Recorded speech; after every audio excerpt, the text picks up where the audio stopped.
लड़के को गलती से एक घायल ड्रैगन मिल गया। वह धीरे धीरे पास गया और गर्व महसूस कर रहा था क्योंकि यह वही ड्रैगन था जिसे उसने पिछली रात घायल किया था। लेकिन काला ड्रैगन मरा नहीं था। उसका शरीर रस्सियों में बंधा हुआ था और वह हिल भी नहीं पा रहा था। उसकी कोमल आंखों में देखकर लड़के को दया आई, लेकिन उसके पिता ने हमेशा कहा था कि ड्रैगन बुरे होते हैं। बचपन से ही वह एक ड्रैगन को मारने का सपना देखता था ताकि अपने पिता को गर्व महसूस करा सके। उसने खंजर उठाया, लेकिन जब उसने काले ड्रैगन की दयनीय हालत देखी तो वार नहीं कर पाया। काले ड्रैगन ने धीमी आवाज निकाली। भावनाओं से जूझने के बाद लड़के ने रस्सियां खोलने का फैसला किया। ड्रैगन तुरंत खड़ा हुआ और लड़के को गिरा दिया, लेकिन उसे चोट नहीं पहुंचाई, बल्कि वह मुड़ा और चला गया। उसकी पूंछ घायल थी, जिससे उसका संतुलन बिगड़ गया और लड़खड़ाते हुए वह गायब हो गया। लड़का एक वाइकिंग था। वे एक छोटे अलग थलग द्वीप पर रहते थे। वहां अनगिनत ड्रैगन रहते थे। वे कभी कभी गांव पर हमला करते और ग्रामीणों की भेड़ें चुरा ले जाते। ड्रैगन उनके दुश्मन बन चुके थे। गांव के मुखिया का बेटा होने के नाते लड़का हमेशा से एक ड्रैगन का शिकार करना चाहता था, लेकिन उसका दुबला पतला और कमजोर शरीर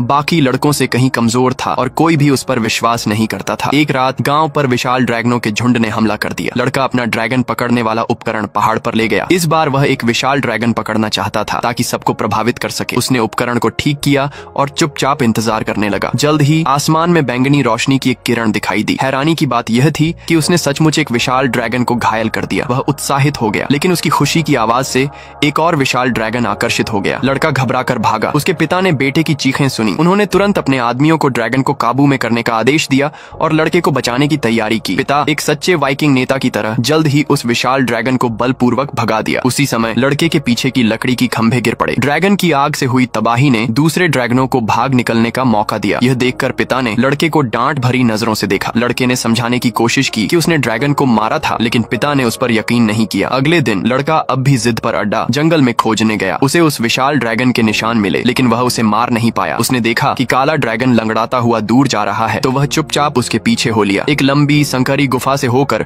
वह एक छुपी हुई जगह में पहुंचा। उसने चारों ओर देखा तो जमीन पर ड्रैगन की चमड़ी के टुकड़े पड़े थे। उन्हें देखते हुए अचानक काला ड्रैगन आ गया। सौभाग्य से उसने लड़के को नहीं देखा। लड़के ने अपनी नोटबुक निकाली और उस काले ड्रैगन की तस्वीर बनाई जिसे उसने पहले कभी नहीं देखा था। जब उसने चित्र पूरा किया तो उसे पता चला कि काले ड्रैगन की आधी पूंछ गायब थी। वह वहीं फंसा हुआ था। अचानक लड़के का पेंसिल गिर गया और ड्रैगन का ध्यान उसकी ओर चला गया। ड्रैगन ने उसे पहचान लिया। वही लड़का जिसने उसकी जान बख्शी थी। लड़के ने उसकी आंखों में जिज्ञासा देखी। उसने समझा कि हर ड्रैगन मारना नहीं चाहता। शायद इंसान और ड्रैगन अपने रिश्ते को बदल सकते हैं। उसने काले ड्रैगन से दोस्ती करने का फैसला किया। प्रिय दर्शकों, क्या आपको लगता है कि लड़का सफल होगा?